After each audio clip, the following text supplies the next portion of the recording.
Bonjour à tous, je suis ravie de vous retrouver aujourd'hui pour une nouvelle vidéo pour ou contre. Et le sujet aujourd'hui sera: est-ce une bonne idée d'avoir plusieurs manuscrits en cours? Peut-être que justement c'est votre cas. Vous avez 5 manuscrits entamés et eh bien aucun terminé. Est-ce que donc c'est une bonne idée de se lancer dans plusieurs projets avant d'en avoir mené un à son terme? Alors évidemment, comme d'habitude, ici ce sont des vidéos un petit peu débat. S'il vous plaît, respectez l'avis de chacun. Voilà, on n'est pas obligé d'avoir tous la même opinion sur le sujet. C'est pas grave, c'est ce qui fait aussi la richesse de l'être humain. Du moment qu'on argumente dans le respect et qu'on respecte aussi l'opinion des autres, eh bien il n'y a pas de souci. Donc aujourd'hui moi je vais vous donner mon opinion sur le sujet et vous êtes évidemment pas obligé d'être de mon avis, hein, ça c'est certain. Mais je vais essayer d'argumenter pour eh bien vous faire prendre conscience ou vous expliquer pourquoi j'ai cet avis là. Donc à la question, est-ce que c'est une bonne idée d'avoir plusieurs manuscrits entamés? Pour moi la réponse est non. Voilà, je suis totalement contre, c'est quelque chose que je ne conseille pas du tout. Personnellement, je n'ai jamais plusieurs manuscrits entamés. Quand je commence un projet, je le mène jusqu'à son terme et je ne l'interromps pas pour passer à autre chose et puis revenir sur le premier manuscrit et puis repasser au second. Non, je ne fais pas ça du tout et je trouve que faire ça, c'est la meilleure façon de ne jamais rien terminer. Alors il est certain que il y a toujours des exceptions à la règle où vous allez avoir des exemples de personnes qui elles ont plusieurs manuscrits en cours et parviennent toujours à boucler chacune de leurs histoires.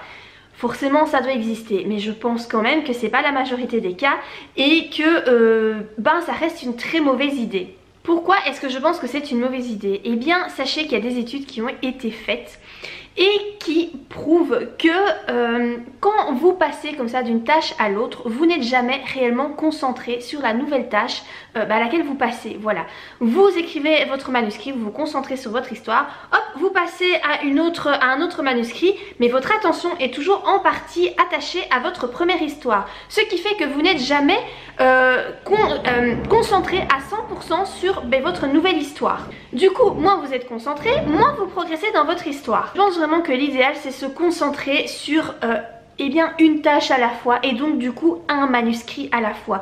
Portez vraiment toute votre attention sur cette histoire et ne vous dispersez pas dans diverses histoires. C'est le meilleur moyen déjà de ne pas avancer, de mélanger peut-être les caractères des personnages, etc. Je crois que vraiment quand on est focus sur une seule chose, on a beaucoup plus de chances de la mener à son terme et plus rapidement aussi. Je sais qu'il y a beaucoup de personnes qui comme ça ont plusieurs manuscrits en cours et elles disent qu'en fait ça les aide en cas de panne, en cas de syndrome de la page blanche, etc. Du coup elles passent à un autre manuscrit, comme ça elles ne s'arrêtent pas d'écrire et ça permet de les débloquer. Je pense moi que c'est pas une super bonne idée le fait de passer comme ça à autre chose et de ne pas essayer de trouver une solution pour pouvoir continuer votre manuscrit en cours. Je crois qu'à terme c'est pas du tout une bonne idée. Il y a des techniques qui existent pour passer outre le syndrome de la page blanche. J'ai déjà fait des vidéos là-dessus, j'essaierai de vous les retrouver et de vous les mettre je les mettrai peut-être en barre d'infos, ce sera peut-être plus facile.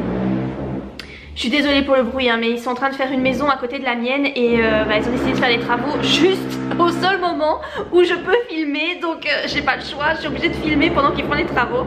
Personnellement, donc comme je vous l'ai dit, moi je ne me concentre que sur un manuscrit à la fois et je m'interdis d'écrire autre chose tant que mon histoire n'est pas terminée. Ça me permet vraiment de venir à bout à chaque fois de mes histoires. J'ai écrit 7 romans, c'est quand même pas rien, j'ai réussi à les mener à leur terme à chaque fois. Je pense que c'est un peu comme quand vous décidez d'entamer plein de choses en même temps. Voilà, vous avez plein de tâches, vous vous dites ok, je dois faire ça, je dois faire ça, je dois faire ça, je dois faire ça, je dois faire ça. Vous listez toutes vos tâches et vous faites un petit peu chaque jour pour essayer d'avancer dans ces différentes tâches. Mais au final, eh bien vous avez l'impression que vous n'avancez pas du tout parce qu'en fait vous vous dispersez dans ces différentes tâches. Ça demande en plus à chaque fois beaucoup de concentration, je pense, de se replonger dans un nouveau roman. Et donc à chaque fois vous devez vous remettre dans l'état d'esprit, vous devez relire les derniers chapitres. Imaginez la perte d'énergie que c'est à chaque fois de se remettre dans la condition de votre histoire. Tandis que si vous êtes tout le temps focus sur le même roman, eh bien c'est beaucoup plus rapide pour vous remettre dans le bain et pour vous remettre voilà, dans la psychologie des personnages, etc. Voilà pourquoi moi je conseille vraiment de se concentrer sur une seule histoire à la fois. J'espère que le bruit de fond vous aura pas trop dérangé. Je suis vraiment désolée par rapport à ça. Je sais vraiment pas faire autrement, je suis très embêtée. J'espère quand même que cette vidéo vous a plu. N'hésitez pas à interagir donc en commentaire, à me donner votre avis. Est-ce que vous préférez eh bien vous concentrer sur un seul manuscrit ou vous éparpiller dans plein d'histoires différentes? Qu'est-ce qui pour vous fonctionne le plus? Qu'est-ce que vous conseillez eh bien finalement aux autres? Voilà, si vous avez aimé la vidéo, n'oubliez pas de la liker. N'oubliez pas de vous abonner à ma chaîne si ce n'est pas encore fait, et moi je vous dis à très bientôt pour de prochaines vidéos. Bye!